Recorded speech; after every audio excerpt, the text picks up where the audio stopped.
Shalom. Shalom. Bersyukur kepada Tuhan kalau hari ini kita ada sebagaimana ada. Kita adalah orang yang berkemenangan. Kita ada di dalam kemuliaan Tuhan. Kita melihat bangku-bangku kosong. Sedih ya hati kita karena kondisi yang menyebabkan mungkin ini semua. Ada beberapa dari kita yang mungkin masih merasa takut untuk datang beribadah. Tetapi kalau hari ini kita ada di tempat ini, itu bukan karena kita hebat, tapi karena Tuhan yang memberikan kemenangan kepada kita sehingga kita ada di tempat ini.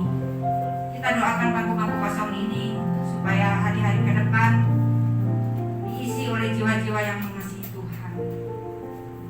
Mari kita yang sudah ada, kita sama-sama siapkan hati kita. Kita akan memulai ibadah kita. Kita angkat pujian, katakan, Kau yang terindah di dalam hidup ini. Katakan bahwa Tuhanlah yang terindah di dalam kehidupan kita.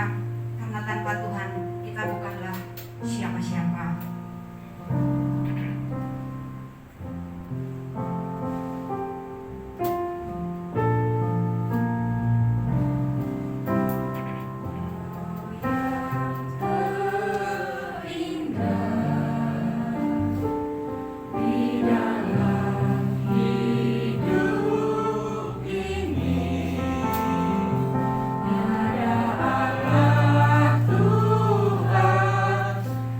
So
pujian yang kami sampaikan kepada Tuhan itu benar-benar dari hati kami sebagai ucapan syukur kami, sebagai bukti bahwa kami menyembah Tuhan yang besar alam semesta ini, yang menciptakan kami dan yang menciptakan seluruh isi bumi ini, Tuhan.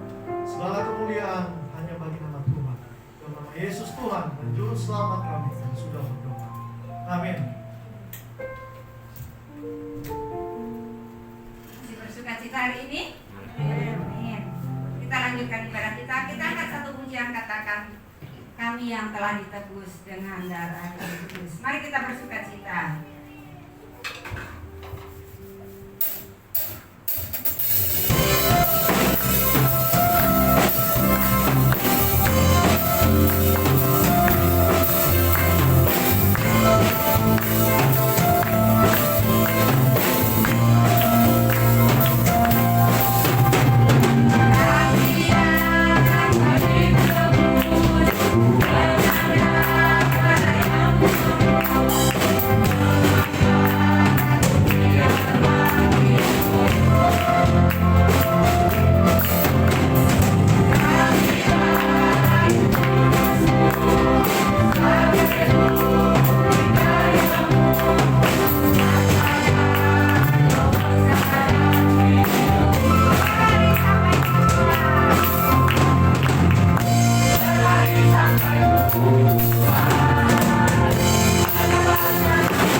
kita berada, kalau dunia ini melihat, mengetahui kalau kita ini orang Kristen, mereka akan melihat kehidupan kita.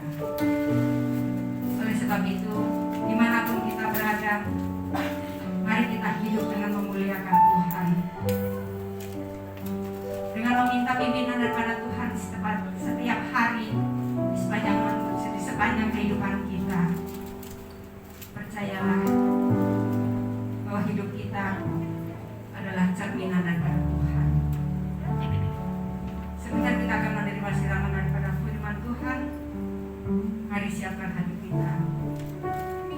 Kita angkat satu pujian, katakan, sentuh hatiku, ubah hidupku menjadi baru.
untuk pagi hari ini kami datang ke hadirat Tuhan dan sentuh setiap hati kami sehingga kami bisa diubahkan oleh Tuhan.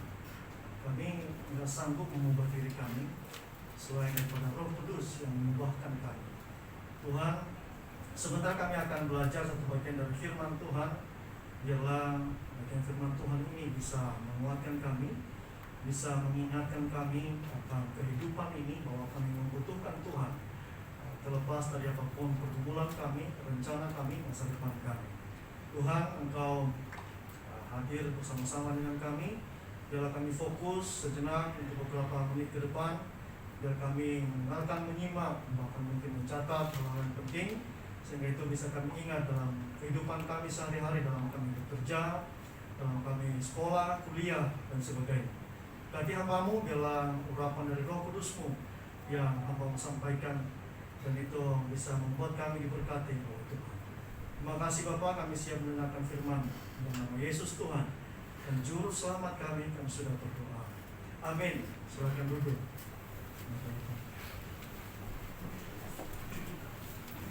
Shalom. Shalom.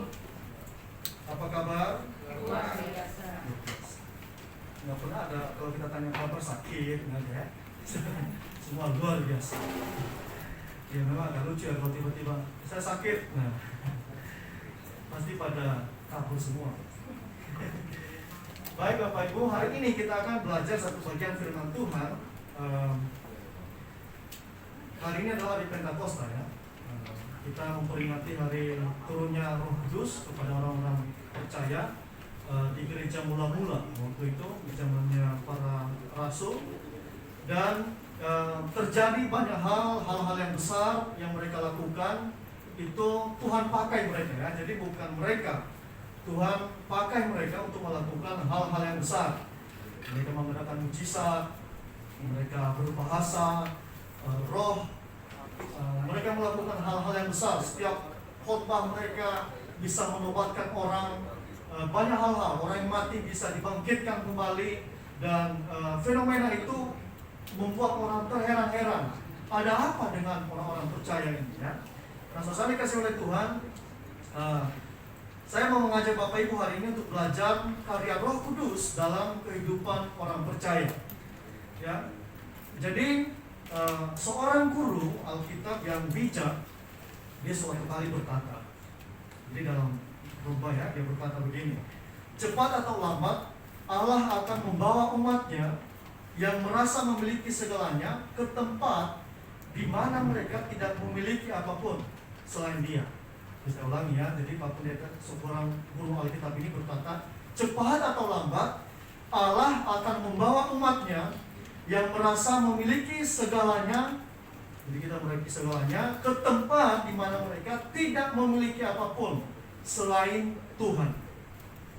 Tanpa kekuatan, tanpa penjelasan, tanpa apapun kecuali Tuhan, tanpa pertolongan Allah, kemudian mereka akan hancur.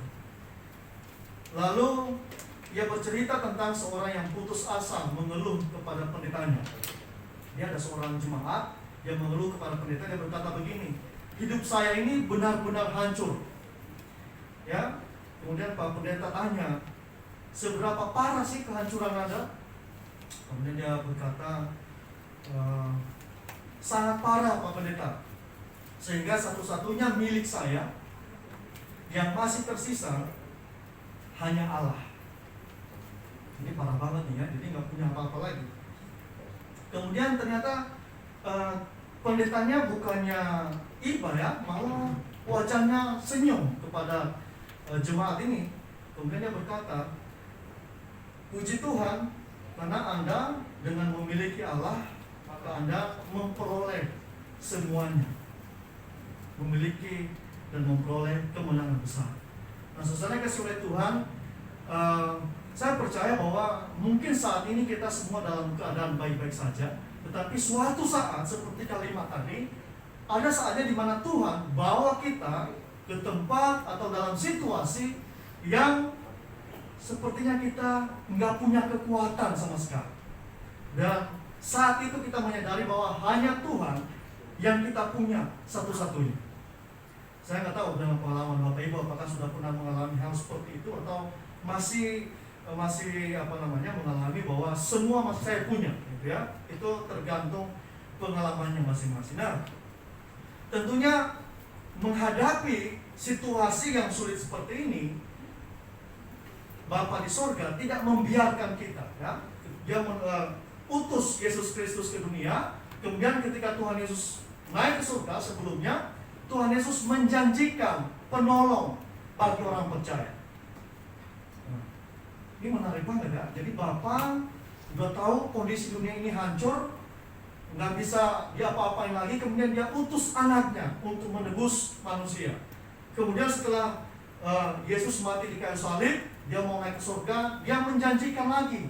Jadi pertolongannya itu terus menerus ya, nggak ada putusnya. Nah, jadi kita akan lihat di Yohanes pasal 14. Yohanes pasal 14 ayat 25 sampai 27. Yohanes pasal 14 ayat 25 sampai 27. Dan kemudian nanti Yohanes pasal 4b sampai ayat berikutnya sampai ayat 16. Saya baca dulu Yohanes 14 ayat 25 sampai 27. Saya akan baca cepat. Semuanya itu kukatakan kepadamu selagi aku berada bersama-sama dengan kamu. Ini kata Tuhan Yesus ya. Tetapi di ayat 26, tetapi penghibur yaitu Roh Kudus yang akan diutus oleh Bapa dalam namaku, dialah yang akan mengajarkan segala sesuatu kepadamu. Dialah yang akan mengajarkan segala sesuatu kepadamu dan akan mengingatkan kamu akan semua yang telah kukatakan kepadamu. Damai sejahtera Allah kutinggalkan bagimu, damai sejahtera kuberikan kepadamu. Dan apa yang kuberikan tidak seperti yang diberikan oleh dunia kepadamu. Jangan gelisah dan gentar hatimu. Kemudian Yohanes pasal 16 ayat 4b sampai 16. Yohanes pasal 16 ayat 4b sampai 16 sampai 15 saja saya akan baca kepada kita. Ayat 4b, hal ini tidak kukatakan kepadamu dari semula, karena selama ini aku masih bersama-sama dengan kamu. Ayat 6. Ayat 5, tetapi sekarang aku pergi kepada Dia yang telah mengutus aku, dan tiada seorang pun di antara kamu yang bertanya kepadaku, kemana engkau pergi? Ayat yang ke-6, tetapi karena aku mengatakan hal itu kepadamu, sebab itu hatimu berduka cita.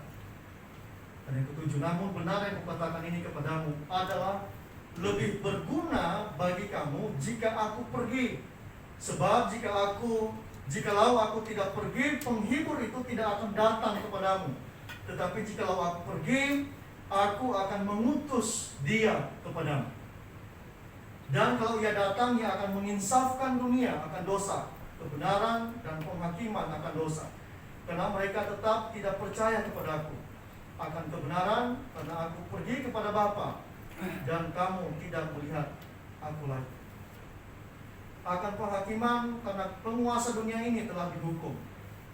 Ayat 12, masih banyak hal yang harus kau katakan kepadamu, tetapi sekarang kamu belum dapat menanggungnya.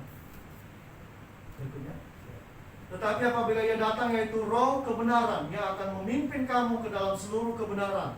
Sebab ia tidak akan berkata-kata dari dirinya sendiri, tetapi segala sesuatu yang didengarnya itulah yang akan dikatakannya, dan ia akan memberitakan kepadamu hal-hal yang akan datang.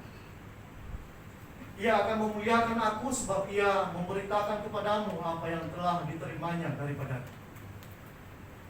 Lagi, segala sesuatu yang Bapa punya adalah aku punya. Sebab itu aku berkata, ia akan memberitakan kepadamu apa yang diterimanya daripadaku. Nah, saya kasih oleh Tuhan. Jadi Roh Kudus diutus oleh Bapa dalam nama Yesus. Kita harus clearkan ini dulu ya. Roh Kudus diutus oleh Bapa dalam nama Tuhan Yesus Kristus. Jadi Roh Kudus dia bukan Yesus Kristus. Ya. Perannya adalah datang untuk menggantikan dan meneruskan apa yang telah dikerjakan oleh Yesus Kristus. Jadi kita mesti harus jelas dulu pekerjaan Bapa, Putra, dan Roh Kudus. Itu harus jelas, jangan dicampur-campur ya. Supaya kita memahami Tritunggal itu dengan benar, dengan pemahaman yang utuh Bapak Ibu ya. Walaupun sebenarnya nggak cukup 30 menit untuk menjelaskan itu, kita perlu PA sebenarnya atau di komsel ya. Nah jadi Roh Kudus dia meneruskan apa yang dikerjakan oleh Tuhan Yesus. Nah jadi di ayat 16 tadi, ayat yang ke-7, namun benar yang kukatakan ini kepadamu adalah lebih berguna bagimu jika aku pergi. Sebab jika aku tidak pergi, penghibur itu tidak akan datang kepadamu. Tapi jika aku pergi, aku akan mengutus dia kepadamu. Nah jadi Roh Kudus mempunyai peran yang lain daripada Allah dan Putra ya, dan Tuhan Yesus Kristus. Jadi meskipun Allah itu Esa, Alkitab tidak pernah menyaksikan Roh Kudus dilahirkan. Betul ya? Nggak tahu Alkitab Bapak Ibu berbeda dengan Alkitab saya. Kemudian Roh Kudus juga tidak dituliskan dia berinkarnasi menjadi manusia seperti Tuhan Yesus. Kemudian menderita, mati disalib untuk menggantikan orang berdosa dan menebus dosa manusia. Ya, jadi sebagai pribadi yang lain, Roh Kudus turun atas Yesus ya waktu dia dibaptis ya, dia dalam bentuk merpati. Nah, jadi Allah Tritunggal ini, Allah Tritunggal yang satu ini mereka punya peran masing-masing. Jadi itu yang disebut dengan keteraturan ya.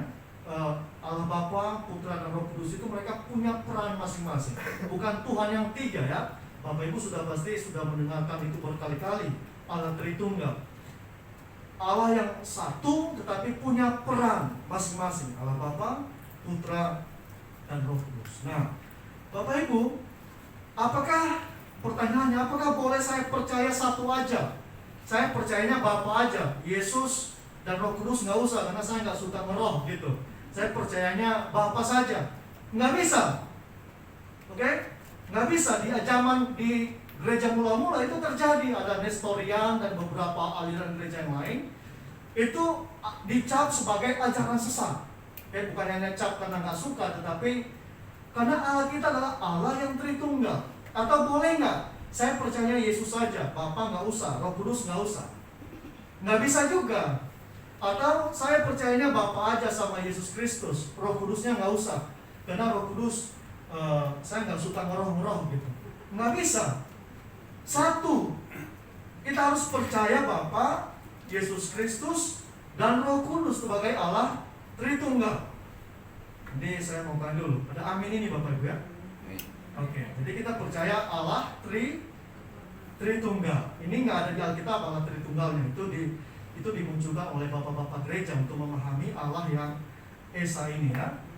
Nah, jadi kita harus mengerti ini dan percaya Bapa, Yesus Kristus, dan Roh Kudus, dan peran mereka masing-masing berbeda. Ya, kalau semua sama jadi kita bingung gitu.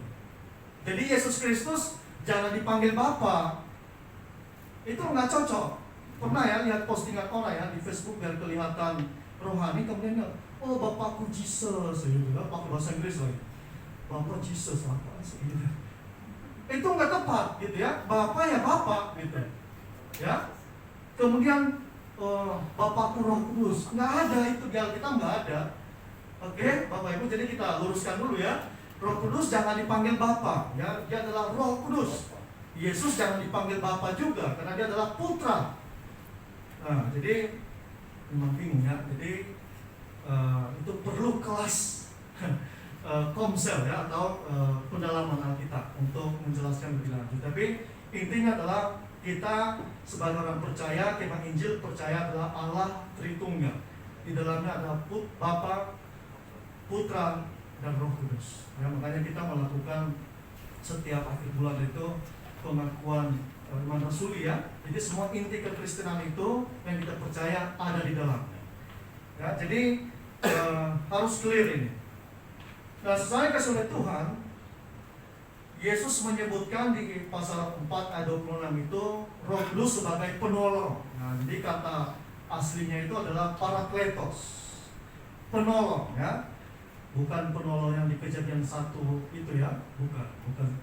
Tapi penolong yang disebut sebagai roh parakletos, yang disebut sebagai penolong. Bisa diartikan sebagai seseorang atau pribadi yang dipanggil datang untuk menolong. Kemudian ada di beberapa terjemahan yang lain itu ada Amplified Bible Classic Edition. Dia terjemahkan penolong atau comforter, diartikan sebagai, bisa diartikan penasihat, penolong. Jadi Roh Kudus ini diartikan sebagai penasihat, penolong, dia perantara, dia advokat atau pembela kita. Kemudian dia yang menguatkan kita, dan dia selalu siap siaga. Ini bagus banget terjemahannya. Bahkan dia adalah sahabat bagi kita. Nah, istilah-istilah ini bukan hanya cuma supaya kita senang sebagai orang Kristen ya, supaya istilah-istilah rohani, enggak. Tapi dia benar-benar penasehat, nanti saya akan jelaskan.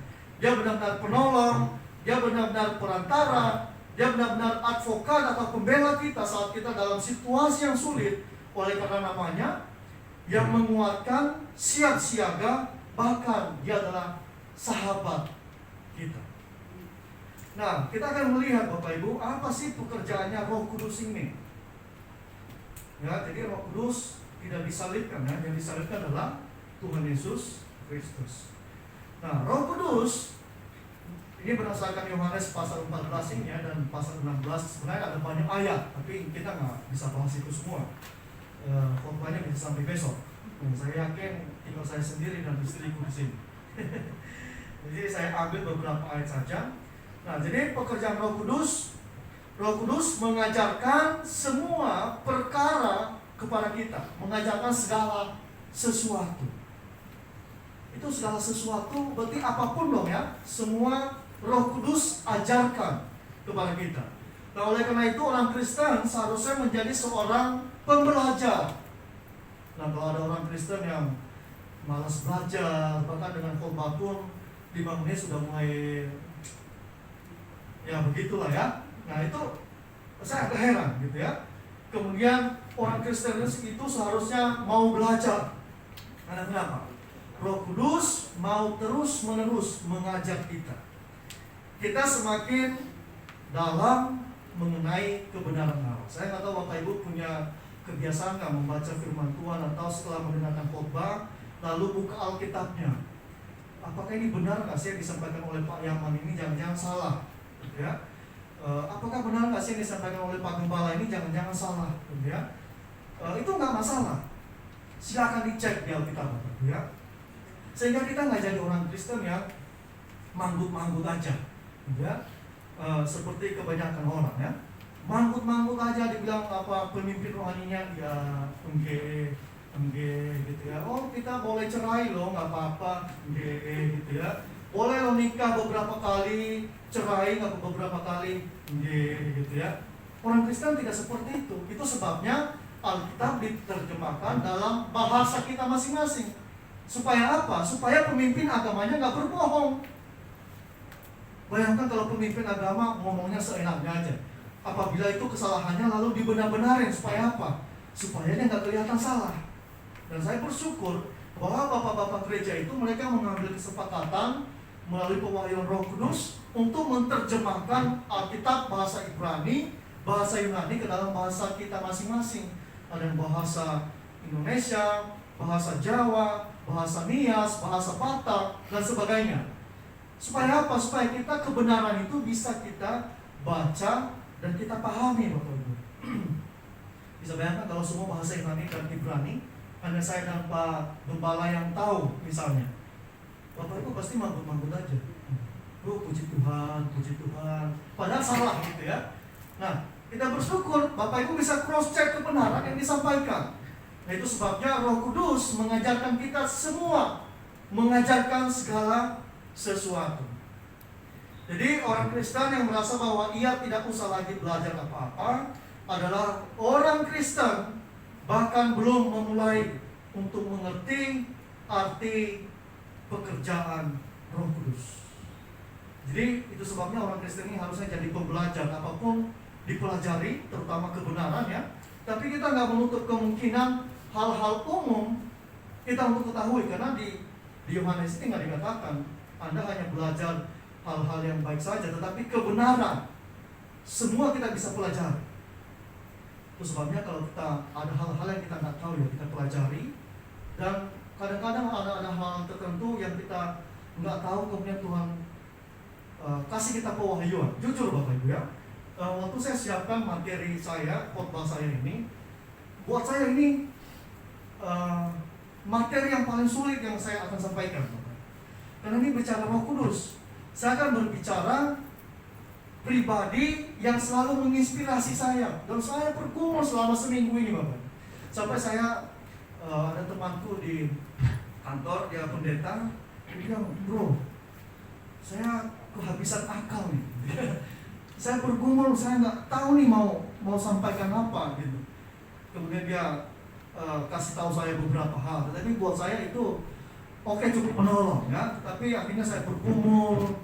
Mungkin istri saya melihat saya seperti orang mulai stres gitu ya menyampaikannya. Dan pada saat saya mulai kehilangan kemampuan saya, dan akhirnya Roh Kudus memberikan saya ide apa yang saya ingin sampaikan. Nah, itu yang disebut dengan Roh Kudus mengajarkan kita semua perkara. Saya percaya Bapak Ibu dalam mengambil keputusan sehari-hari mengalami ini ya. Ya mungkin Anda berkata, tanpa saya percaya Roh Kudus juga saya bisa ambil keputusan.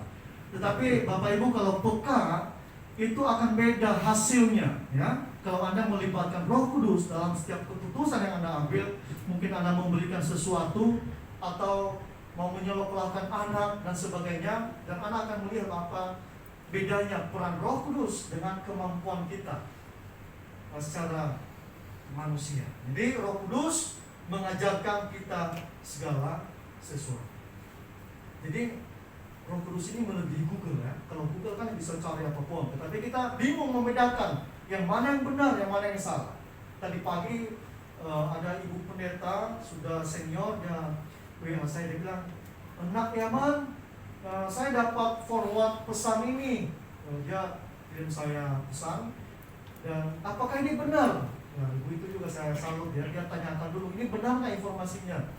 Lalu kemudian saya cari di Google, ternyata informasi tersebut sudah beredar 2018 yang lalu. Saya bilang, ibu, ini sebenarnya kontennya ada benarnya, tetapi isi pesan ini total salah, karena sudah beredar di 2018, itu hoax.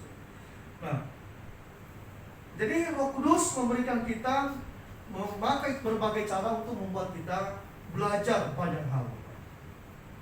Nah, kemudian Roh Kudus memimpin seseorang, ia memimpin pikiran kita, emosi kita, kehendak kita, dan seluruh hidup kita. Jadi Bapak Ibu, seharusnya memang hidup kita ini dipimpin oleh Roh Kudus, pikiran kita. Akhir-akhir ini tetangga kami itu akan menyebalkan ya. Kamar mandinya airnya meluap, dan kita yang dituduh tanpa dia cari tahu dulu. Padahal kita beda tiga tempat ya. Dan saya nggak habis pikir, karena ibu ini dia bukan arsitek atau ahli bangunan seperti Pak Radiman gitu ya. Kalau Pak Radiman yang ngomong saya akan percaya, karena beliau ahli gitu. Ibu ini dia ibu-ibu yang rempong, yang kebanyakan menggosip daripada melakukan hal-hal yang penting, sukanya COD. Kemudian kalau orang datang dia nggak bayar, dia bilang bukan dia yang begini. Nah, tiba-tiba dia nuduh saya, bapak kamar mandinya kayaknya buang sampah sembarangan. Pas saya pulang kerja, saya udah capek, istriku nyampein itu, nah waktu itu nggak benar juga istriku ya, tunggu dulu. Nah, tapi saya tenangkan diri Bapak Ibu. Kalau kita berantem dengan orang ini, jadi gak bagus ya, Akhirnya saya mikir ya, oke lah, sekarang mulai kita antisipasi lah. Mesti harus ada pemilik rumah ini harus tahu, benar nggak sih teorinya ibu ini, bahwa semua pembuangan air kita masuk ke tempatnya dia. Dan buat saya nggak masuk akal gitu. Nah, jadi saya menenangkan diri saya, dan tadi saya bilang sama istriku, ayo kita nggak usah berantem dengan ibu ini, tapi kita coba cari solusi yang lain.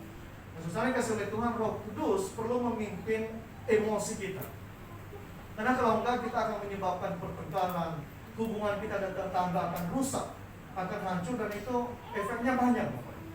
Setiap kita lihat muka teman kita, tetangga kita asam, kita jadi nggak enak keluar rumah. Nah, jadi Roh Kudus memberi pengertian kepada kita sehingga kita mengetahui apa yang baik, apa yang tidak baik, apa yang benar, apa yang tidak benar. Makanya seseorang bisa kita lihat misalnya, kok orangnya sekarang bijaksana ya. Dia bisa membedakan keputusan-keputusan yang baik dan benar ya. Walaupun bijaksana ini relatif menurut Sokrates. Nah, seorang filsuf bernama Sokrates, dia bilang begini, bagaimanapun menikah, dia bilang ya, kalau kamu ketemu istri yang baik, kamu akan bahagia seperti orang ayah-ayah yang lain. Tapi kalau kamu ketemu istri yang buruk, kamu akan menjadi seorang suami yang bijak. Ya, ngerti maksudnya? Maksudnya kalau ada laki-laki yang semakin bijak, kemungkinan dia nggak bahagia dengan istrinya. Itu menurut Sokrates ya. Makanya saya takut bijak. Kita dikira saya nggak bahagia dengan istri. Pak Cesar, Anda semakin bijak, Pak? Iya. Iya, itu menurut Sokrates. Tapi menurut Roh Kudus, memang seharusnya kita orang percaya harus semakin bijaksana. Ya, ya itu hanya guyon yang menggelitik, ada benar juga. Nah, saudara kasih oleh Tuhan, Roh Kudus adalah pribadi yang bersimpati dengan kita bila kita sedang bersedih. Tidak diragukan bahwa Roh Kudus berbuat begitu, tetapi kadang-kadang kita meremehkan dia. Ya, kadang-kadang kita mengatakan bahwa kita sanggup menanggulangi semua masalah kita, menyelesaikan masalah-masalah kita dengan kemampuan kita sendiri. Itu sebenarnya pekerjaan Roh Kudus. Jadi kalau kita dalam keadaan bersedih, harusnya kita minta Roh Kudus untuk menguatkan kita. Ya, dia mengambil kelemahan kita dan memberikan kemampuan untuk menghadapi kenyataan kehidupan. Nah, jadi Roh Kudus menggantikan kekalahan kita dengan kemenangan. Nah, jadi luar biasa ya Roh Kudus ini. Cuma masalahnya kita sering nggak sadar. Kita pikir sosial media kita yang akan menghibur kita. Kita pikir like di IG kita akan menghibur kita. Ternyata enggak ya. Itu nggak menghibur sama sekali. Nggak tahu bapak-bapak dan ibu-ibu di sini, anak-anak muda, apakah like di TikTokmu membuat Anda bahagia gitu. Tapi saya percaya kalau saya tanya pasti nggak menghibur ya. Habis itu Anda sedih lagi. Nah, Anda harusnya bawa itu kepada Roh Kudus. Nah, pekerjaan yang lain adalah Roh Kudus akan mengingatkan kita tentang apa yang telah dikatakan oleh Tuhan Yesus. Saya mau tanya satu aja, apa yang Bapak Ibu masih ingat tentang kata-kata Tuhan Yesus? Masalahnya kalau nggak ada yang diingat, apa yang mau diingatkan oleh Roh Kudus? Apa yang masih diingat, apa yang dikatakan oleh Tuhan Yesus kepada Bapak Ibu melalui Alkitab? Satu aja. Satu ayat gitu, atau satu kalimat, satu frasa. Puji Tuhan. Itu artinya memang kita semua sudah terlalu banyak yang kita ya, apa-apa, minta kepada Roh Kudus untuk mengingatkan kita Bapak Ibu ya. Nah, jadi Roh Kudus mengingatkan kita kembali apa yang Yesus telah katakan kepada kita. Jadi kita wajib untuk meminta Roh Kudus mengingatkan kita pada saat kita sedang dalam keadaan mengambil jalan yang hampir salah, gitu ya. Jadi ada saat-saat tertentu ya kita mau melakukan kesalahan misalnya. Mungkin kita mau maki-maki orang karena dia terlalu keterlaluan menghina kita. Kemudian kita tiba-tiba ingat firman Tuhan. Pernah ya Bapak Ibu ya? Pernah ya. Nah, itulah yang disebut dengan pekerjaan Roh Kudus. Mengingatkan kita tiba-tiba oh iya ya. Dulu saya pernah baca ini, saya pernah dengar khotbah ini. Saya nggak perlu melakukan. Sakit nggak? Sakit banget. Tapi firman Tuhan harus dilakukan nggak? Harus dilakukan. Nah, pada saat muncul itu yang disebut dengan pekerjaan Roh Kudus, ya. Nah, kemudian tugas yang lain, Tuhan Yesus memberikan kita damai sejahtera, ya. Jadi shalom Allah. Kita diberikan shalom, dikatakan bahwa damai sejahtera yang diberikan oleh Tuhan Yesus melebihi dari apa yang diberikan oleh dunia ini. Nah, dunia ini menawarkan kita macam-macam, ya. Iklan, kita lewat di jalan, brosur macam-macam. Beli deh dengan rumah DP 0%, ya, tapi minimal gaji 14 juta, ya. Cuma berat, ya. Atau beli deh motor ini, kamu perlu ganti, mobil ini perlu diganti karena sudah ada teknologi canggih lagi. Nah, apakah itu bisa membuat kita damai dengan update terus menerus? Atau beli iPhone ini, beli HP yang terbaru ini? Itu kenyamanan dari luar yang dunia tawarkan kepada kita. Tetapi Roh Kudus, Tuhan Yesus berkata, saya memberikan damai sejahtera, saya meninggalkan damai sejahtera kepadamu, berbeda dengan apa yang ditawarkan oleh dunia ini. Nah, saya kasih oleh Tuhan, pekerjaan Roh Kudus yang lain adalah Roh Kudus akan menginsafkan manusia akan dosa. Menginsafkan itu adalah menyadarkan, ya, menyadarkan manusia akan dosa. Nah, jadi ketika orang-orang Yahudi menyalibkan Yesus, mereka tidak percaya bahwa mereka sedang melakukan dosa. Ya, orang Yahudi yang membantai Yesus, mereka nggak sadar bahwa apa yang mereka lakukan itu salah sebenarnya. Ya, kemudian ketika mendengar cerita mengenai penyaliban Yesus, dikhotbahkan, ternyata ada orang lain setelah itu yang bertobat. Ya, ketika Paulus berkhotbah, ketika para rasul berkhotbah, ada yang bertobat. Nah, padahal ya, tadinya mereka melihat Yesus ini adalah sebagai tokoh penjahat. Ya, Yesus dicap sebagai penjahat, pemberontak, tokoh pemberontak. Nah, kemudian setelah dia mati di kayu salib, para murid ketika Roh Kudus turun atas mereka, kemudian mereka berkhotbah, ternyata banyak yang bertobat. Pertanyaan saya, kenapa? Tadinya mereka bilang Yesus adalah penjahat, kemudian beberapa hari kemudian mereka percaya Yesus sebagai Tuhan dan Juru Selamat. Pertanyaan saya, kenapa? Itulah pekerjaan Roh Kudus. Roh Kudus menginsafkan manusia akan dosa.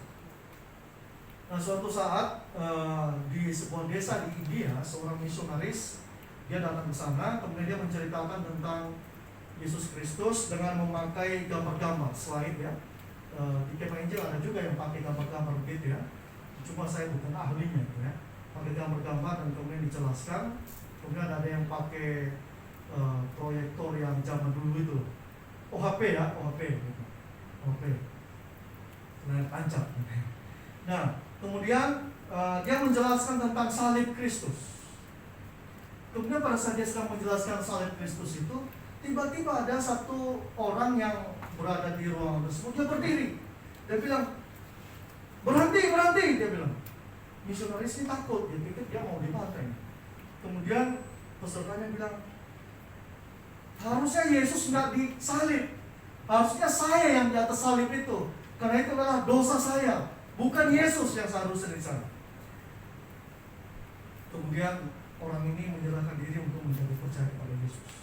Pertanyaan saya, kenapa orang ini tiba-tiba percaya tentang Kristus? Dia belum pernah melihat Yesus sebelumnya, tetapi pada saat dia mendengar cerita khotbah, dia begitu yakin bahwa seharusnya dia yang mati di kayu salib. Itu kenapa? Karena Roh Kudus yang mengisahkan manusia akan dosa. Ketika kita cerita tentang Yesus kepada orang lain dan kemudian orang lain percaya, itu bukan karena Bapak Ibu yang hebat, cara komunikasinya yang bagus, kasih dia sembako, bukan karena itu, tapi karena Roh Kudus. Karena banyak hal, ya, kita cerita tentang Yesus kepada orang lain dan orang itu nggak percaya juga. Karena kenapa? Dia belum membuka hatinya kepada Roh Kudus. Nah, kemudian pekerjaan Roh Kudus yang lain adalah meyakinkan orang tentang kebenaran. Kalau saya tanya, kenapa Bapak Ibu mengambil keputusan untuk percaya Yesus? Pasti alasannya adalah karena saya percaya bahwa Yesus benar, kemudian menjadi juru selamat bagi kita, kemudian dia menebus dosa kita, dia menerima kita apa adanya, dia menyediakan rumah bagi kita dalam kekekalan. Betul Bapak Ibu ya? Itu alasannya. Kenapa Bapak Ibu percaya dengan itu? Bisa aja kan kita dibohongi misalnya. Kenapa Bapak Ibu percaya bahwa mengikuti Yesus adalah benar? Karena Roh Kudus yang meyakinkan kita tentang kebenaran. Maka nggak akan goyah lagi apapun yang terjadi, saya tetap percaya kepada Yesus Kristus. Nah, anak muda, Anda harus menyadari hal ini. Jangan nanti suatu saat ketika ketemu dengan cowok yang berewokan dan Anda mulai berewokan tapi mengajak Anda untuk tidak percaya Yesus misalnya. Kemudian Anda keluar dari itu. Lalu Anda berkata semua agama sama. Nah, itu salah. Kalau semua sama, ya nggak perlu ke gereja. Berarti kita bisa ibadah di tempat gereja lain, tempat ibadah agama lain ya. Jadi Roh Kudus yang mengingatkan kita tentang kebenaran.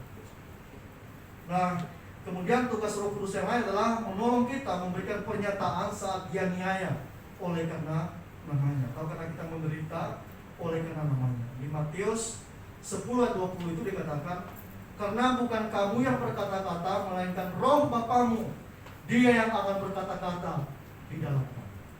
Nah, seorang murid Rasul Yohanes namanya Polikarpus, atau Bapak Ibu pernah dengar Polikarpus, dia hidup tahun 69 sampai 156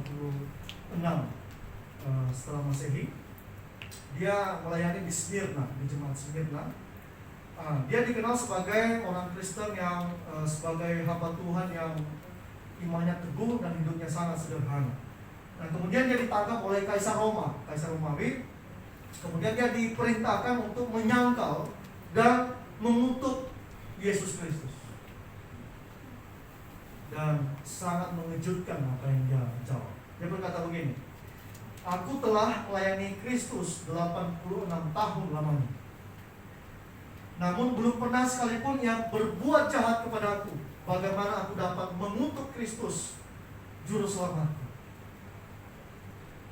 Kemudian tubuhnya dibakar hidup, dan kemudian sisa tubuhnya dibawa ke Smyrna.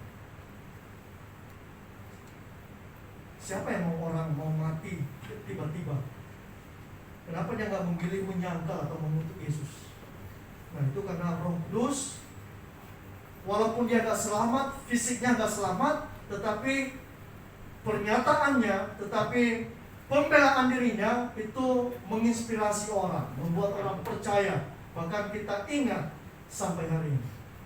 Dia berkata sekali lagi, aku melayani Kristus 86 tahun lamanya, namun belum pernah sekalipun ia berbuat jahat kepadaku. Bagaimana aku dapat mengutuk Kristus yang merupakan adalah Juru Selamat? Nah, sesuai kasih oleh Tuhan, sebagai aplikasi kepada kita pada hari ini, apa yang kita harus lakukan atau apa yang kita tahu pekerjaan Roh Kudus dalam kehidupan kita sehari-hari. Yang pertama adalah kehadiran Roh Kudus adalah bukti bahwa Tuhan selalu bersama kita setiap waktu. Ya? Jadi Roh Kudus ada bersama-sama dengan kita. Mungkin pertanyaan Anda kepada saya, kalau Roh Kudus ada bersama-sama dengan kita, kenapa saya sering melakukan kesalahan? Atau kenapa orang Kristen yang lain masih sering suka berbuat dosa? Sepertinya semua orang Kristen munafik deh, sepertinya. Kalau Bapak Ibu nggak usah sibuk dengan kemunafikan orang. Kita lihat diri kita masing-masing aja. Apakah dalam kita mengambil keputusan, kita minta nggak kepada Roh Kudus untuk memberikan kita inspirasi? Jadi mulai saat ini, apapun yang dilakukan oleh Bapak Ibu, keputusan apapun dalam memilih jodoh, teman-teman yang memilih jodoh, memilih kampus, memilih jurusan, atau Bapak Ibu yang punya anak-anak dalam menentukan masa depannya seperti apa, semua hal minta Roh Kudus untuk memberikan kita inspirasi dalam mengambil keputusan. Jadi Bapak Ibu Saudara dikasih oleh Tuhan, mungkin dalam kesibukan kita, dalam kebimbangan kita saat ini, kita bingung dengan masa depan kita. Kemudian anak-anak muda bingung dengan jodohnya, tidak jelas nih ya. Usia mulai nambah tapi jodoh masih sama-sama. Cicilan mulai gak bisa dihandle karena gaji mulai menurun. Mungkin gaji kita di kantor dipotong drastis ya. Ada beberapa perusahaan terakhir ini gaji mereka dipotong drastis, bahkan ditawarin untuk pensiun dini Bapak Ibu ya. Kasihan sekali gitu. Dan di masa pandemi ini banyak perusahaan yang tutup ya, karyawan dipangkas dan sebagainya. Dan itu berakibat kepada jemaat, nggak dipisahkan. Kalau jemaat Marturia nggak kena PHK, karena kita orang yang diberkati Tuhan, nggak sama aja gitu ya. Semua kita kena imbasnya gitu. Atau mungkin permasalahan kita adalah orang-orang yang menyebalkan. Mungkin kita ke kantor, tiap ketemu ke kantor ketemu orang yang menyebalkan gitu ya. Tetangga kita yang cerewet seperti kami tadi, kemudian pasangan kita yang menuntut ini itu, atau hubungan kita dengan pasangan kita adem ayem, atau hubungan kita dengan anak kurang harmonis, atau hubungan kita dengan mertua kita nggak harmonis. Coba luangkan waktu kita 15 menit aja dalam sehari meminta jalan keluar dari Roh Kudus, dan Dia akan memberikan kita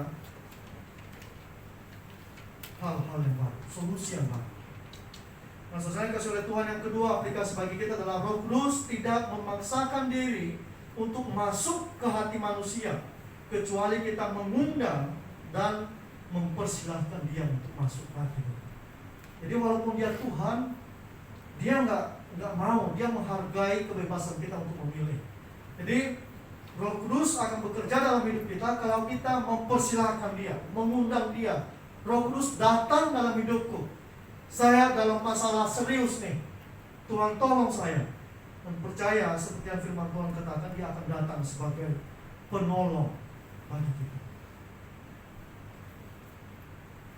Pemain musik bisa ke depan. Kemudian poin yang ketiga adalah kehadiran Roh Kudus adalah bukti bahwa Allah selalu inisiatif untuk mengasihi kita. Jadi Roh Kudus ya, Bapa kirim anaknya. Masih banyak yang belum percaya juga. Kemudian Bapa kirim lagi Roh Kudus. Nah, itu bukti bahwa Tuhan Allah Bapa kita sangat mengasihi kita. Saya mau berikan satu ilustrasi. Coba Bapak Ibu berdiri dulu. Berdiri. Ini bukan berdiri akhir khotbah. Oke, berdiri. Oke, sekarang putar balik hadap ke sana. Ya. Oke, yang ngantuk-ngantuk ya kesempatan yang untuk ngantuk ya. Oke, jadi saya akan ilustrasikan bahwa Bapa yang mengasihi kita itu, Dia tahu nih hancur banget kita. Kemudian Dia kirim anaknya Tuhan Yesus Kristus untuk datang ke dunia. Kemudian masih banyak juga yang menolak Dia, yang gak percaya dengan sungguh-sungguh. Kemudian Dia lakukan berbagai macam cara. Dia inisiatif untuk menolong kita. Bahkan ketika kita berbalik badan pun menolak Dia sebagai Tuhan kita. Sorry ya, saya lewat ya.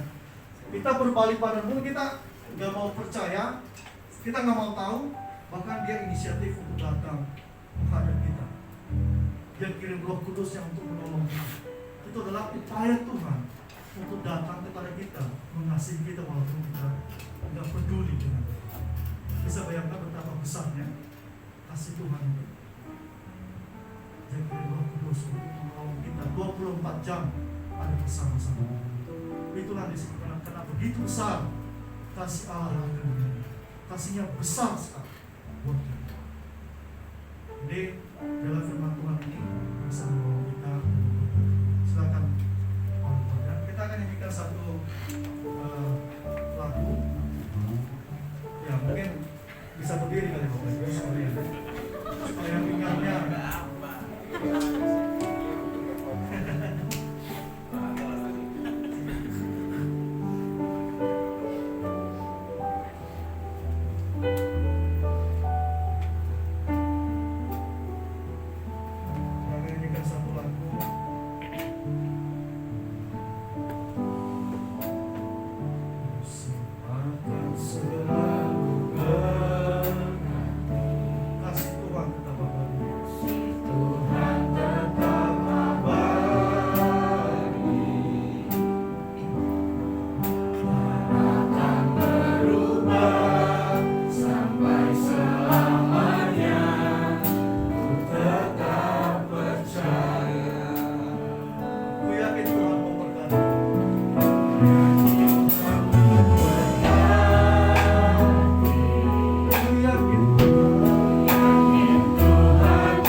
seperti yatim piatu.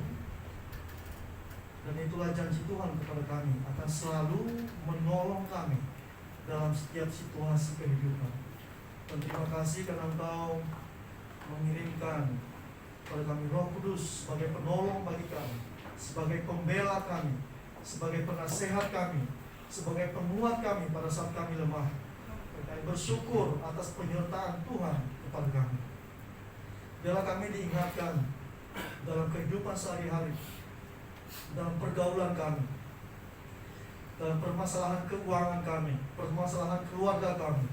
Biarlah kami meminta kepada Roh Kudus dalam setiap mengambil keputusan. Terima kasih.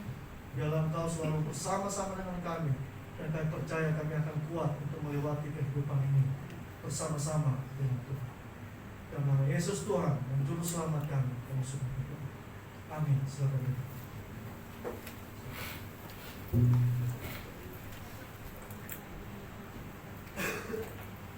Puji nama Tuhan, firman Tuhan yang luar biasa.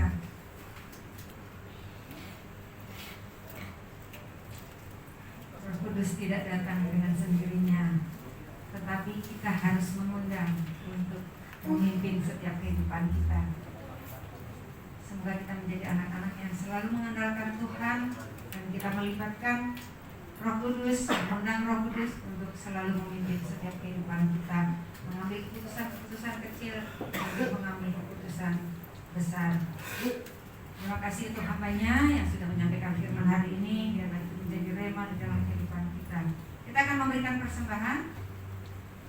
Saya minta tolong Pak Eko.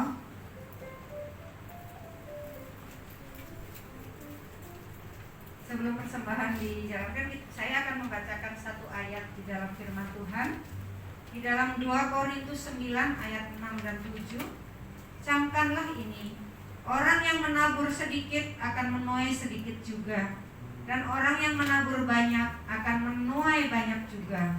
Hendaklah masing-masing memberi menurut kerelaan hatinya, jangan dengan sedih hati atau karena paksaan, sebab Allah mengasihi orang yang memberi dengan sukacita, dan Allah sanggup melimpahkan segala kasih karunia kepadamu, supaya kamu senantiasa berkecukupan di dalam segala sesuatu, dan malah berkelebihan di dalam berbagai kebajikan.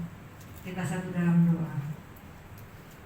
Bapa yang baik, Bapa yang kami kenal di dalam nama Tuhan Yesus, dan Roh Kudus yang senantiasa memimpin kami. Terima kasih untuk hari ini, keberadaan kami hari ini. Kami mengucap syukur untuk semuanya pemeliharaan Tuhan. Kami percaya setiap kami ada di dalam genggaman tangan Tuhan, dan kami aman di dalamnya. Terima kasih, biarlah kami senantiasa mengucap syukur untuk setiap berkat yang Tuhan berikan kepada kami. Pada siang hari ini Tuhan, kami rindu memberi sebagian dari apa yang Tuhan berikan kepada kami. Tuhan, suci kuduskan tangan kami yang memberi, dan biarlah apa yang kami beri pada hari ini bukan membuat kami berkekurangan, tapi kami membuat kami berkelimpahan di dalam Tuhan, seperti juga janji-Mu. Terima kasih Tuhan, biarlah Engkau pakai persembahan ini untuk perluasan pekerjaan-Mu di tempat ini, bahkan untuk memberkati di tempat lain. Terima kasih Tuhan, kami akan memberi dengan penuh sukacita di dalam nama Tuhan Yesus. Haleluya. Amin. Kita buka di dalam buku Kemenangan Iman nomor 209, kewajiban yang mulia. Kita nyanyikan di ayat 1 dan 4.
Tuhan memberkati Bapak Ibu Saudara dan Yesus memberkati.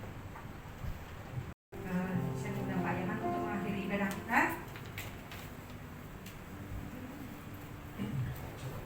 Kita pakai berdiri Bapak Ibu.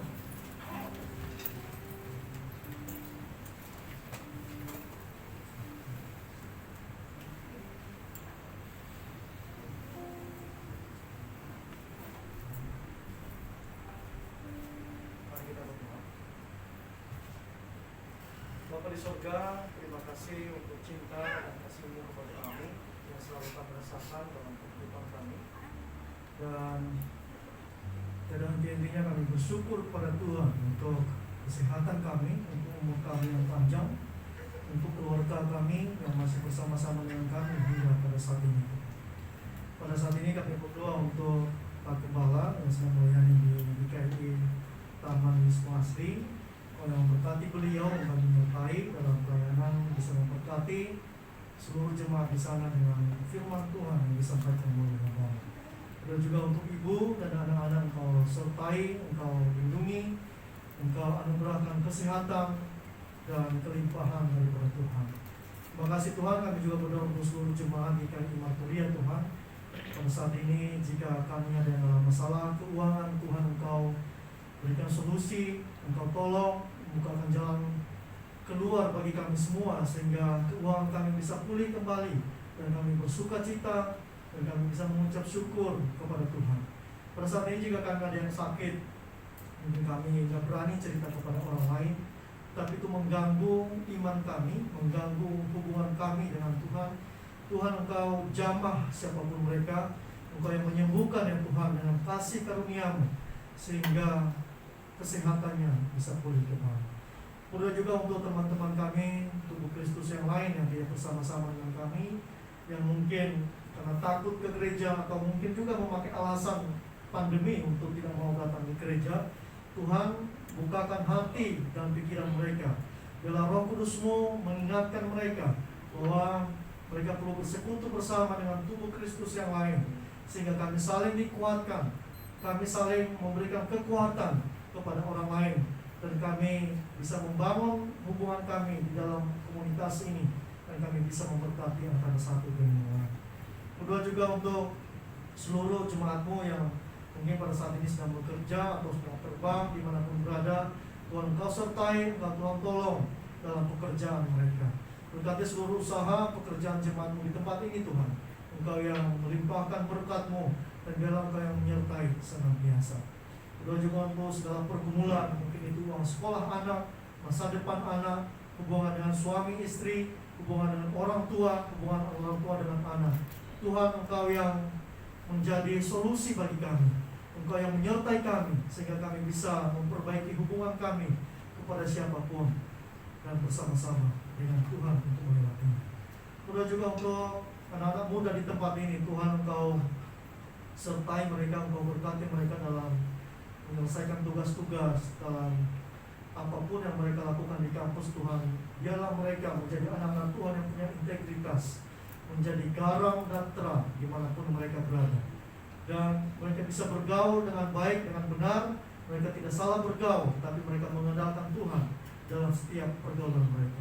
Sudah juga anak-anak sekolah minggu, Engkau Tuhan yang sertai mereka, Engkau yang membuat mereka semakin bertumbuh dan takut akan Tuhan. Berkati seluruh orang tua yang mengasuh anak-anak ini, mereka dididik untuk takut akan Tuhan. Terima kasih Tuhan, berdoa untuk seluruh pelayan hari ini yang mengambil bagian. Tuhan Engkau berkati semua jerilah mereka, waktu mereka, kemampuan mereka yang mereka lakukan. Biarlah Tuhan anugerahkan mereka kelimpahan, berkat-berkat tercurah atas kehidupan mereka. Terima kasih Bapa, dan sepekan ke depan kami akan melewati lagi. Tuhan Engkau sertai kami, Engkau bimbing kami kemanapun kami berada, apapun yang kami lakukan, kenyang Engkau yang menyertai kami semua. Berdoa juga untuk bangsa dan negara kami ini. Tuhan Engkau memberkati para pemimpin kami mulai dari tingkat tertinggi sampai terendah. Tuhan Engkau memberkati, Engkau Tuhan tolong mereka supaya mereka melakukan tugasnya dengan penuh integritas dan takut akan Tuhan yang mereka sembah. Berdoa untuk gejolak Palestina dengan Israel. Tuhan Engkau campur tangan untuk menyelesaikan permasalahan ini sehingga ini juga tidak terbawa dalam negara kami suasana yang tidak baik Tuhan. Terima kasih. Kami berkati semua orang-orang yang tidak suka dengan kami, orang-orang yang membenci kami, ajar kami Tuhan, supaya kami bisa mengasihi mereka dan menjadi terang Kristus bagi orang-orang yang tidak mengasihi kami. Terima kasih Bapa, kiranya Engkau yang memberkati kami semua. Kami nyanyikan satu pujian, sebab Kau besar perbuatan.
Damai sejahtera dari Allah Bapa, pengampunan dari Tuhan Yesus Kristus, dan pertolongan dari Roh Kudus kiranya ada bersama-sama dengan kita mulai saat ini sampai kedatangan Tuhan Yesus yang kedua kali.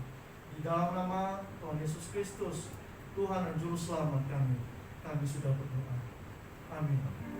Silakan duduk Bapak Ibu. Silakan saat itu sebentar dan mari kita selesai. Tuhan Yesus memberkati.